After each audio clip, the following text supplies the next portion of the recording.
Welcome to my class today. Today we are going to be looking at applications of differentiation, problem solving on rectilinear motion, and maximum and minimum values. We'll be solving problems on rectilinear motion and solving problems on minimum and maximum values today. Let's begin with rectilinear motion. Now let's quickly look at this example on rectilinear motion as it relates to application of differentiation. Looking at the question on the screen, what is important there is we're given our x to be equal to 4t raised to the power 4 minus 3t raised to the power 3, and we are requested to find the velocity and acceleration after 3 seconds. The solution is what we have on the screen. Now if I differentiate my x with respect to t in that given equation, it's going to give me velocity. Now we have laid foundation in the last class that our velocity is the x dt. So all I need to do is to differentiate the equation x equals to 4t raised to the power 4 minus 3t raised to the power 3. So if I differentiate that, 4 multiplies 4 and I remove 1 from the power, that gives me 16t raised to the power 3. Then if I differentiate the other term, 3t raised to the power 3, and I have 3 times 3 gives me 9, and I remove 1 from the power of 3, which gives me 9t raised to the power 2. The question says we should find velocity after 3 seconds. So meaning I have to substitute the 3 in the equation of velocity I've obtained, that is the x dt. So if I substitute my 3 in v, I have 16 into bracket 3 raised to the power 3 minus 9 into bracket 3 raised to the power 2, and that gives me 432 minus 81, which is equal to 351 meter per seconds. Now let's look at the other parts of the question that says we should find acceleration after 3 seconds. And don't forget, acceleration is equal to dv over dt. We've laid this foundation before in our last class. Acceleration is equal to dv all over dt. So if I differentiate my velocity that I have before in our last slide, that gives me 48t raised to the power 2 minus 18t. Remember, that is 16t raised to the power 3, the velocity 16t raised to the power 3 minus 9t squared. If I differentiate that, looking at this equation, that gives me 16 times 3 gives me 48, and I remove 1 from 3, the power of 3, that gives me 48t squared. And if I differentiate 9t squared, I have 2 multiplies 9, that gives me 18, and I remove 1 from the power of 2, that is 18t. So the result of our acceleration is 48t squared minus 18t, as we can see on the screen. Since the question requires us to find acceleration when t is equal to 3, then I substitute 3 in that equation of acceleration, which is dv dt. So if I do that, 48 times 9, remember 3 squared will give us 9, minus 18 into bracket 3.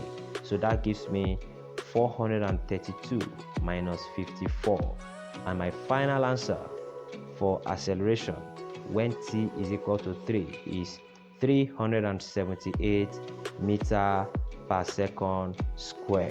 And that brings us to the end of this particular example and this particular question. Now let's solve this example on maximum and minimum value. Maximum and minimum value. So we are given the f of x as shown on the screen. We are asked to find extreme values.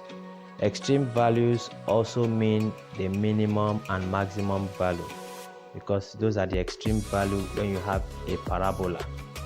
So given this f of x as shown on the screen, we are to find extreme values, which is also the same thing as minimum and maximum values.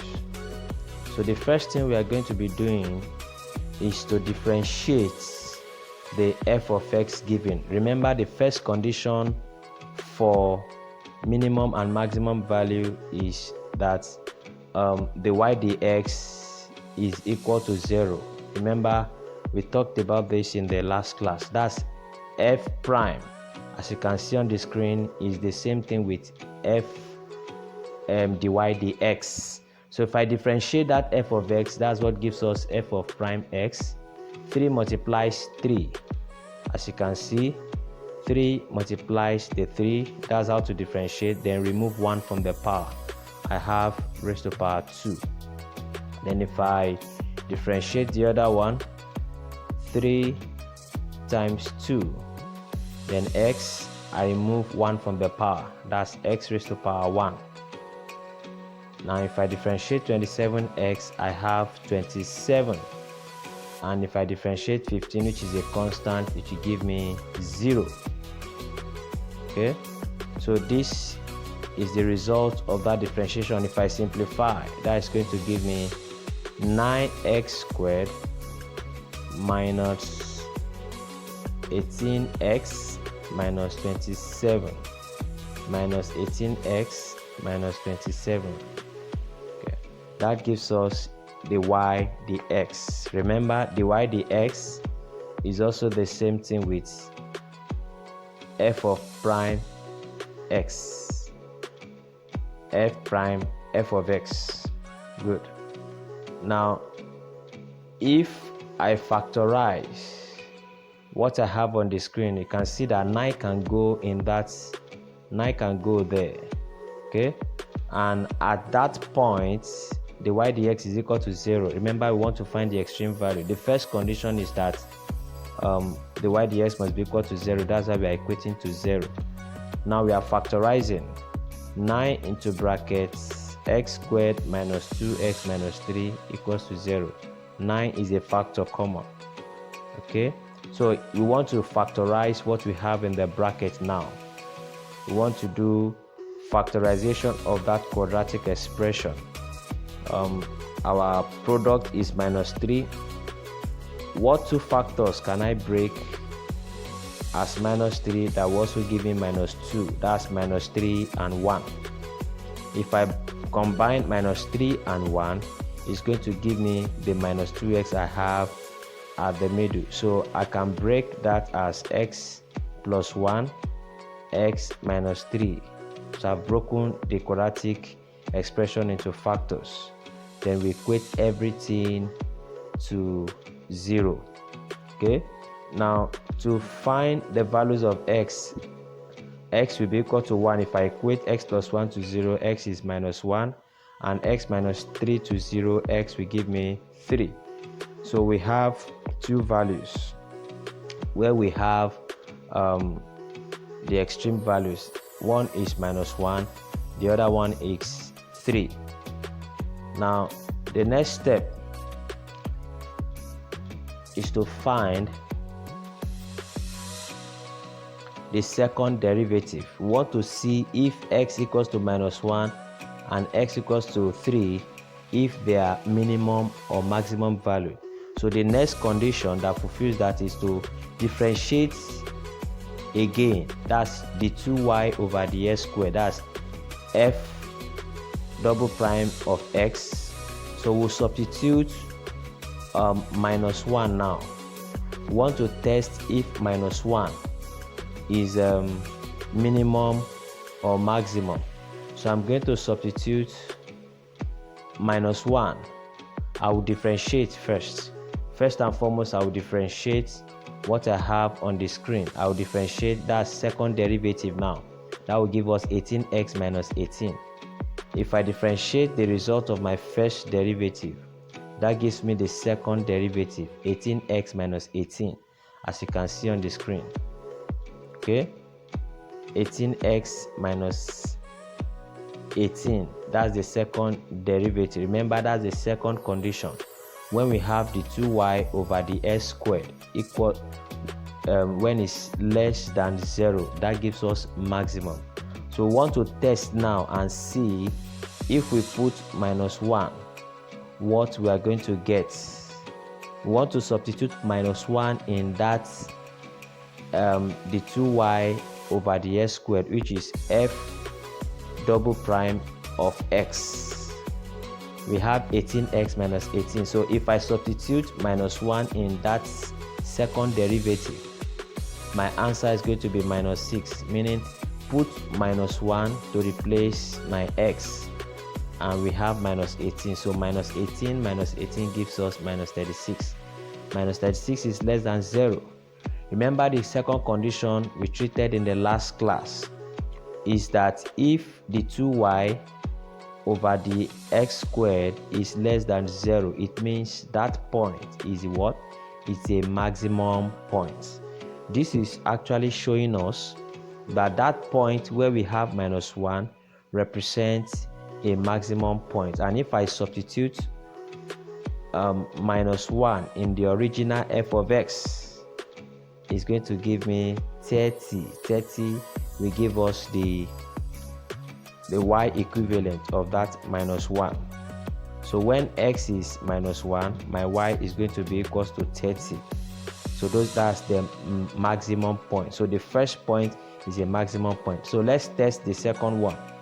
At x equals to 3, the second derivative we obtained before, we substitute 3 there now. Remember, we obtained 18x minus 18. So we are putting 3 now to get the second derivative. What's the value of that second derivative? That's f double prime of x.